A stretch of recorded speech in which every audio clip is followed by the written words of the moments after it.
So I got some emails during the break about the FBI. One of them from a friend reminding me, I had forgotten this, reminding me that there were 2 FBI agents found guilty of manufacturing evidence to frame former Alaska Senator Ted Stevens during his re-election bid. And I do remember that. I remember they took Ted Stevens out. They manufactured evidence, ended up being a Martha Stewart kind of case. They manufactured evidence. They thought he was lying. Anyway, after it was all over, they found out he'd done nothing. Now, I didn't forget that. I had forgotten that a couple of FBI agents were found guilty of planting evidence or doing something to frame him in that, or manufacturing evidence, not in order to get a conviction. But see, this is my point. And you know what else? And don't discount this. Another friend reminds me, making a murderer. Now, don't poo-poo this. Tens of thousands of people have watched that show on Netflix. It's one of their highest rated series. And in that show, if you haven't seen it, in that show, the prosecutor's trying to nail the perp here. The show makes it look like somebody went to the age-old case file in the evidence locker and found a vial of blood from the perp and then punctured it with a hypodermic and got some and planted it in the perp's car so as to put his DNA in not his car, the car of the murder victim. And to resolve the dispute, the prosecutors, what they had to find a test that would determine not DNA, but determine whether or not there was evidence of tampering with the blood by virtue breaking the seal. I don't know the science here. But there wasn't a test at that time that was being run. There had been in the past, and it had been thrown out because it was not judged to be accurate enough. Well, the prosecutors going after Stephen Avery convinced the FBI to reinstitute this test to find out if the blood had actually been tampered. There's no dispute that it was the accuseds, but there was apparently a test to find out if the blood had been tampered with. I forget the specifics here. And the FBI was brought in.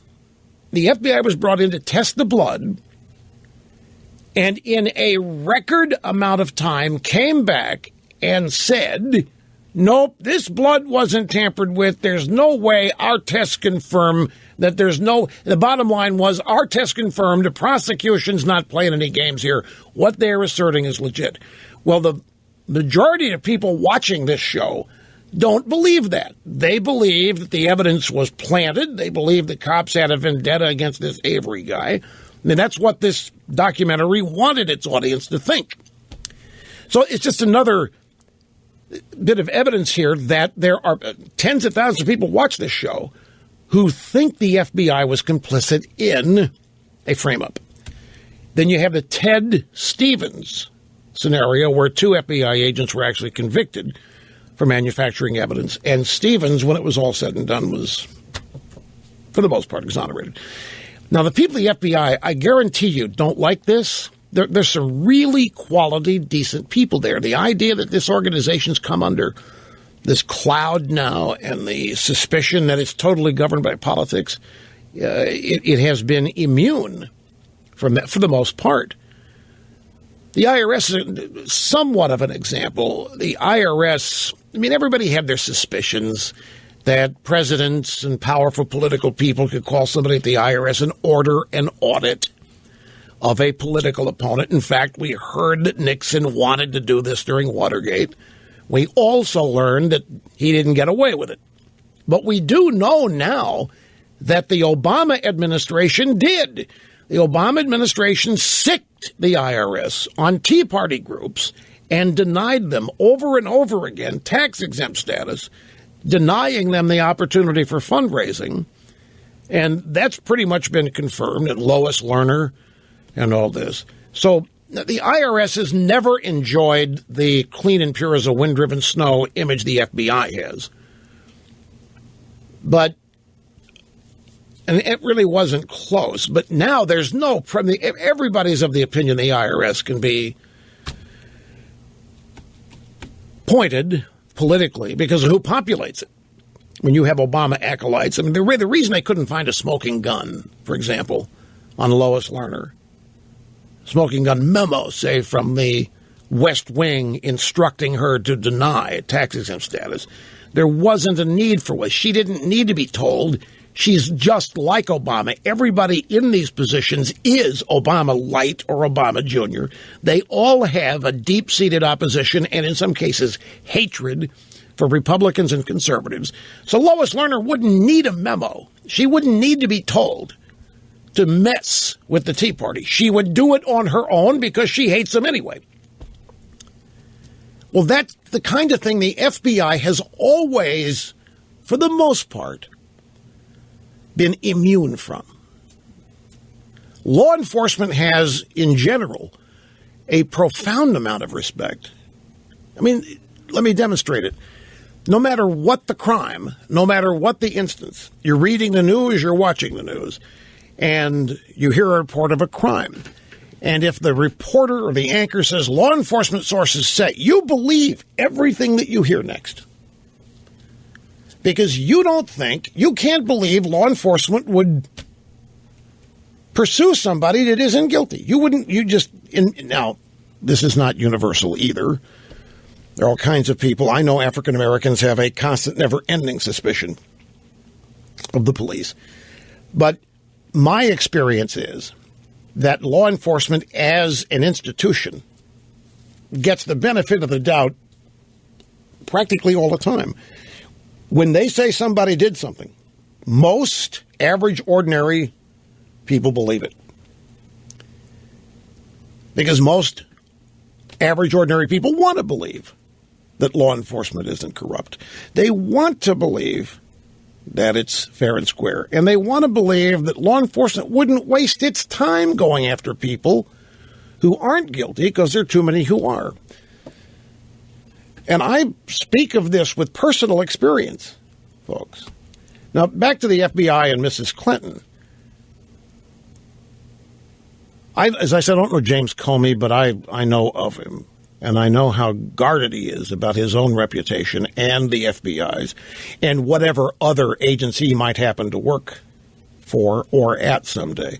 I'm just telling you, there are people in that FBI who don't want any part of anybody asking the question, has the place been corrupted? And this Hillary Clinton scenario poses a grave, grave danger to the ongoing reputation of the FBI. Largely because of what is already thought to be factual that's in the public domain now, news-wise, about Mrs. Clinton and her server and classified documents and her emails.